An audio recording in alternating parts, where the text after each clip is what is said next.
on. It's my time. It's my time. Last chance to get these things roll like a line. Don't let it sail out there, no stop my grind. Brighter than the sun, can't be outshine. It's my time. It's my time. I know you haters. There are so many things I want to say. I know that when you get on social media, you're not supposed to be emotional. You're not supposed to create content when you are extremely vulnerable, because you might say things that aren't appropriate, and you are speaking through your emotion and through your pain. I just found out about a young woman, 36, Jessica Pettway, and I'm outraged. I'm shocked. I'm angry because she was misdiagnosed with fibroids when she actually had stage 3 cervical cancer, and that she went untreated for months. And then when I hear of all the things that she went through, passing blood clots the size of placenta, the more I hear people talking about this young woman, Jessica Pettway, I can't wrap my mind around the things that she went through. I'm hearing that she passed out and her husband found her unconscious, that she has been hospitalized multiple times, extensively, that she's had 10 transfusions at one time. It just sounds unbelievable. It sounds like in America, in this society, with our medical technology, that this woman went undiagnosed or misdiagnosed for so long, when the symptoms were so severe, were so blatant. I'm stunned. I'm speechless. I'm at a loss for words. I'm frightened for our young people, because from what I'm understanding, young people are suffering these type of symptoms and are developing cancers at a young age. And I'm understanding that medical coverage is not available because the insurances don't think these tests are necessary. I'm hurt. I work at a hospital. I work in a laboratory, and I'm just shocked that her journey through the healthcare system was this outrageous, was this egregious. I just think so many things. I always hear about Black women going to the hospital, either during pregnancy or coming into the emergency room and having extreme pain and being dismissed as being over dramatic and not taken serious. And to hear this story of this woman, 36 years old, with 2 beautiful children and a husband, and she seemed like such a beautiful spirit, to be gone because nobody took the time to explore these horrible symptoms. It stuns me. It hurts me.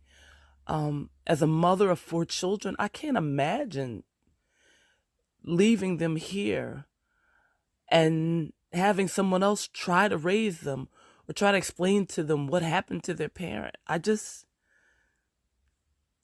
I'm upset. I'm angry. I'm so many things. I feel so sorry for her family. I pray for her husband and her children and her sister and her family. It just doesn't make sense. It doesn't make sense. And it just makes me think about writing and being a medical romance writer, and how important it is to incorporate these stories in our writing so that we can warn other women, that we can warn other men, because I know prostate cancer is a huge issue in the Black community as well. as cervical cancer and breast cancer. And I'm learning about different cancers I didn't even know exist. That like fallopian tube cancer. I'm shocked. There's so much that we don't know about our bodies, and we trust our health and our life in other people's hands, and sometimes they just don't take them seriously. And I don't know if I know I can't even make an excuse that they're overworked, or I can't, because as physicians, as medical professions, you signed up for this job. You took a Hippocratic oath. And how could you do this? How could so many of you collectively misdiagnose this woman? It just it's heartbreaking. It's heartbreaking. It's heartbreaking. It's just heartbreaking. It doesn't make sense. It doesn't make sense. That's all I can say right now. I know, like I said, as a writer, our job is to reflect reality in our writing. Our job is to give information to people through fiction, through storytelling. And this story just makes me realize how necessary it is for me as a romance writer, as a medical romance writer, to tell these type of stories, to create an environment of empathy and compassion and love, and hope. This woman's spirit is just so amazing, so phenomenal. Her last post was inspirational, and as I said, I know you're not supposed to be very emotional, but this is heartbreaking. It's truly, truly heartbreaking.